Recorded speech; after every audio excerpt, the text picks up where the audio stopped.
আমার পক্ষ থেকে এবং আমার চ্যানেলের পক্ষ থেকে সকল দর্শকবৃন্দ, ক্লায়েন্ট, পরিজন সকলকে আজকের এই শুভ নবমীর বা শুভ দুর্গা নবমীর প্রীতি, শুভেচ্ছা, আন্তরিক অভিনন্দন। সকলে খুব ভালো থাকবেন, সুখে থাকবেন, সুন্দর থাকবেন, আনন্দ করুন, আনন্দ উপভোগ করুন। মা দুর্গা 1 বছর পর তার নিজের বাড়িতে ঘুরতে এসছেন, তার সঙ্গে আনন্দ করুন। সকলে ভালো থাকুন। নমস্কার, ধন্যবাদ। নমস্কার। RSTV লাইভের সমস্ত দর্শক বন্ধুদের মহানবমীর অনেক অনেক অনেক প্রীতি, শুভেচ্ছা ও আন্তরিক অভিনন্দন।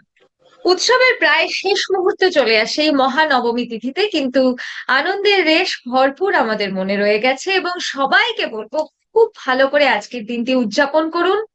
যতটা সম্ভব আনন্দ কুড়িয়ে নিন, যাতে আগামী প্রত্যেকটা দিন সেই আনন্দের থেকে একটু একটু করে খরচা করে হাসি মুখে আমরা আবার একটা বছর কাটিয়ে দিতে পারি মায়ের অপেক্ষায়, তার সাথে আরো কিছুটা ভালো কাজ করতে পারি আগামী বছর, যাতে মায়ের জন্য এই পৃথিবীকে আরেকটু সুন্দর করে সাজাতে পারি।